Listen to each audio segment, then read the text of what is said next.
Hello everybody, my name is Dratnos, and in this week's video we have a small PTR update. Pretty small set of changes here, but I try to make these videos for every set of PTR updates, even if there's not too much to talk about. We also have some open world reward changes, or again, not major, but interesting philosophical stuff. So we're going to start with the PTR notes, and then the later half of the video we'll do the open world stuff. You can use the chapters at the bottom, as always, to maneuver around this video.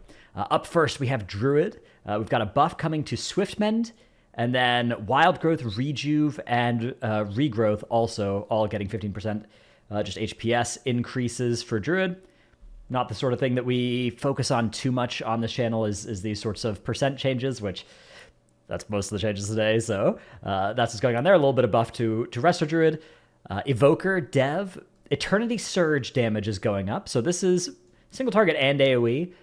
Going up a little bit with this. And then Imminent Destruction has swapped positions with Feed the Flames. These two talents were both, I think, right next to each other at the bottom left of the tree. So this is going to make it easier to get Imminent Destruction, which I think is the thing where you get, after you Deep Breath, you get Essence cost reduction and damage increase on your spenders. And it's going to make it harder to get Feed the Flames, which I think is the Pyres igniting Firestorm thing. But yeah, okay, so maybe there will be more builds now that expend the 1 point to get Imminent Destruction, perhaps. And the Feed the Flames, the Pyre Firestorm thing, I have yet to still be convinced by that or see people playing it or testing it, although I'll be honest, I haven't tested with many dev evokers. I played it a little bit myself, actually, on beta, but not particularly well or anything. Hunter, Serve. So Serve getting some further changes here. Grenade Juggler's been updated. Casting Explosive Shot reduces the cooldown of Wildfire Bomb by 2 seconds. Grenade Juggler and Sulfur-Lined Pockets procs will no longer grant the CDR effect. And Bombardier is no longer consumed by Sulfur-Lined Pockets or Grenade Juggler procs. So they're sort of moving interactions out of the procs and just into the hard cast here for Serve. Fair enough.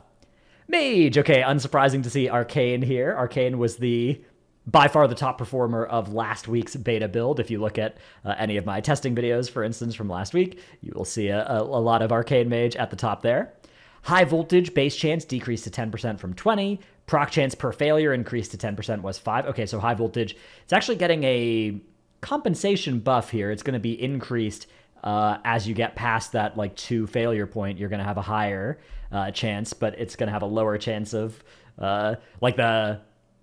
you're going to have a lower percentage of the time where this procs, your high end basically has probably gotten toned down. I mean, obviously you could still get really lucky and have it proc a bunch, but the frequency that's going to happen has gone down, but also it's going to help make sure that this does proc. The low rolls are also going to get less frequent. This sort of smooths it out for High Voltage.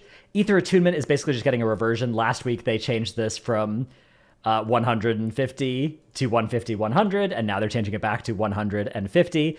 So this is gonna, if you looked at the damage breakdowns of Arcane Mages, the top damage source last week was Arcane Missiles, largely based on it being off of Ether Attunement procs, and especially that AoE, those secondary targets. So this is going to nerf that primary target damage of the Ether Attunement missiles by a little bit, and the AoE damage on the secondary targets by a lot.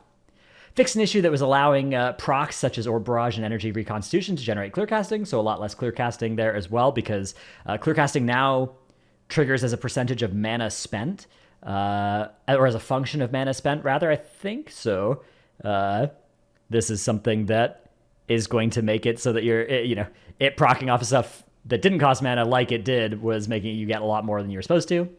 Blast damage down, missiles damage down, barrage damage down again as well. So yeah, Mage nerfs, Arcane nerfs. I don't know. I mean, the spec was doing a lot of damage last week. Frost Mage, on the other hand, was a spec that was not doing especially lots of damage. Death Chill now stacks up to 12 times. Time Anomaly now grants a temporary water rally when it procs Icy Veins. Ooh, that's nice. That's actually potentially really nice as well, because this will let you get an extra water rally freeze. So in M+ situations, that can be really nice for landing an extra, shatter on something. Refreshing Veins no longer breaks Fractured Frost, Slick Ice, Death's Chill, or Thermal Void for the duration of the Refreshed Veins. Glacial Spike damage up by 10%. Cryopathy and Splintering Ray are no longer a choice node, and the locations of nodes have been adjusted. So not huge buffs to Frost here, but a little buff, in particular this Time Anomaly buff. Definitely nice if you're choosing to play Time Anomaly, which Time Anomaly I think is going to be the default. It's against a very small, it's a choice node. So Time Anomaly used to be against Double Lust. They took away Double Lust, and now Time Anomaly is against like 3% more intellect. And I suspect that Time Anomaly is going to win out, especially for Frost, now that it gives you a temporary Water Ally when it procs as well. But I don't know that for sure. I haven't... this is all just feely for me. I have looked at basically zero sims or talent comparisons or anything like that for anything. Holy Pally, Holy Light's healing decreased by 20%, and Imbued Infusions now gives you less cooldown reduction on Holy Shock as well, so a little bit of nerfs to Holy Paladin here.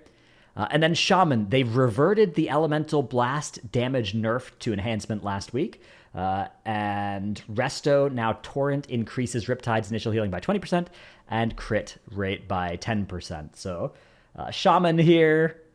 Yeah, the enhancement side of things, there was a post on Wowhead recently that detailed some, I think, valid criticisms of the enhancement changes, which is basically like our tree, we have the same number of nodes as before, we have the same number of 2-pointers as before, Wind Fury Totem went away, but Flurry went into the tree, so in some cases, that's actually going to be even more annoying.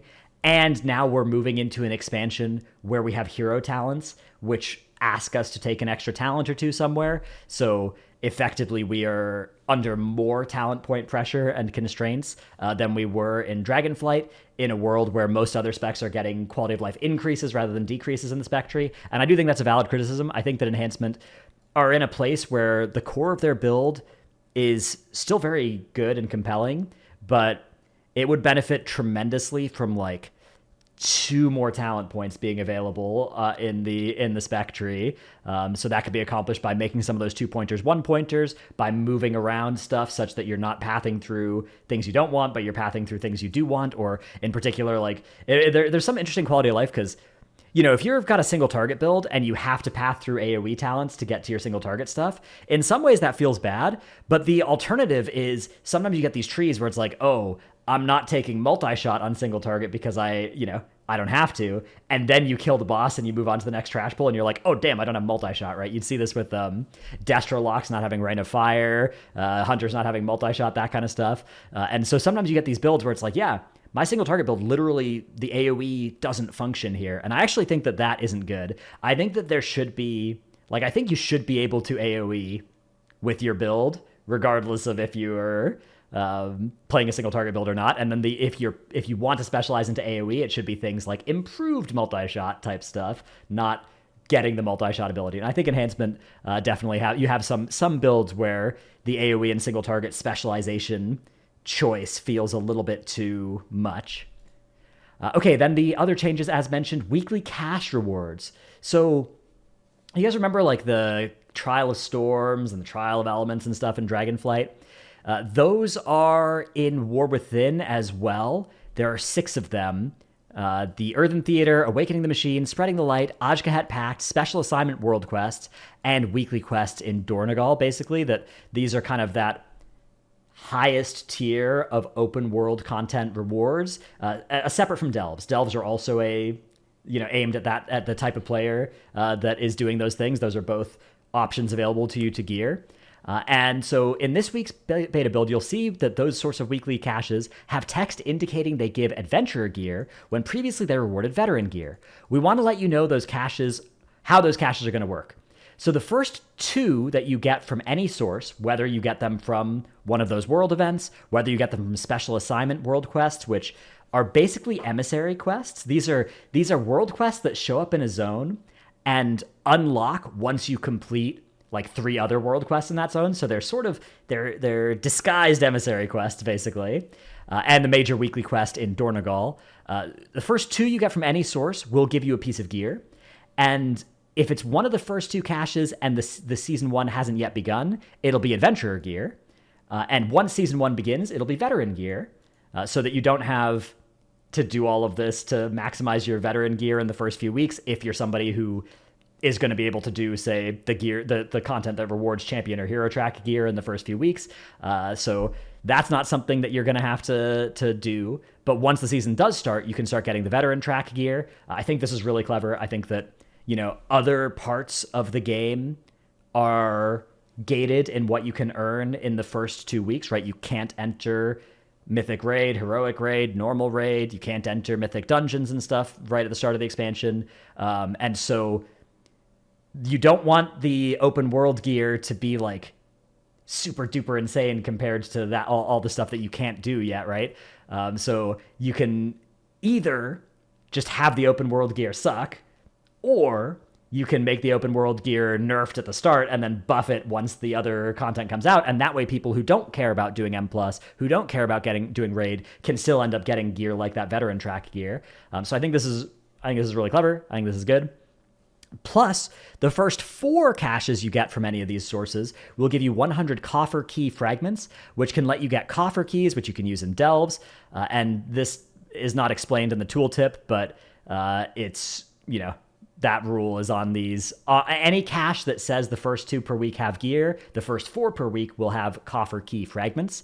And that's not in this week's build, but it'll be in the next one.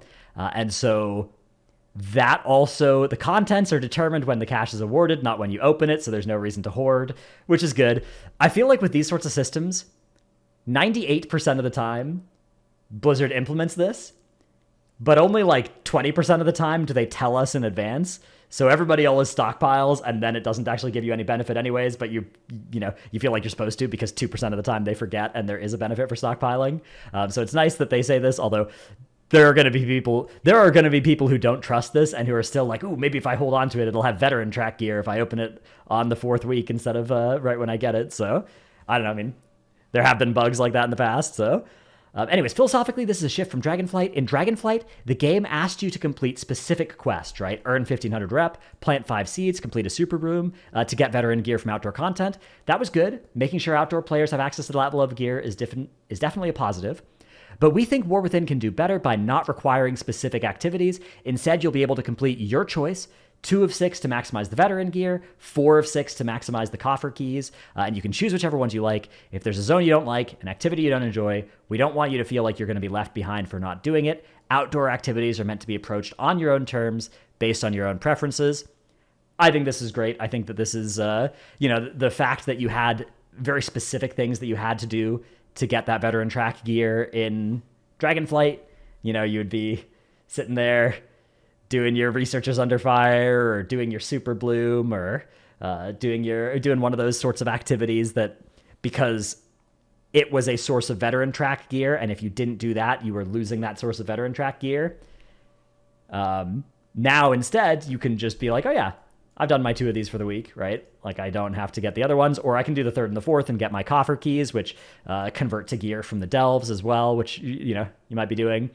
This is not something that's going to be super relevant. If you're a player that is doing mythic raiding, heroic raiding, normal raiding even, if you're doing mythic dungeons of any level, or no level at all, right? Say you're just doing M0s or mythic plus, this is not going to be super relevant for your gearing process. It might be something that if you log in on Tuesday, September 10th, you can maybe pick up an upgrade from the veteran track, 2 upgrades from the veteran track by doing this before your key group logs in or whatever, and you start farming champion and hero track gear. That can happen. But aside from like September 10th, August 26th, August 27th, for that set of the player base, this is not going to be super important for you.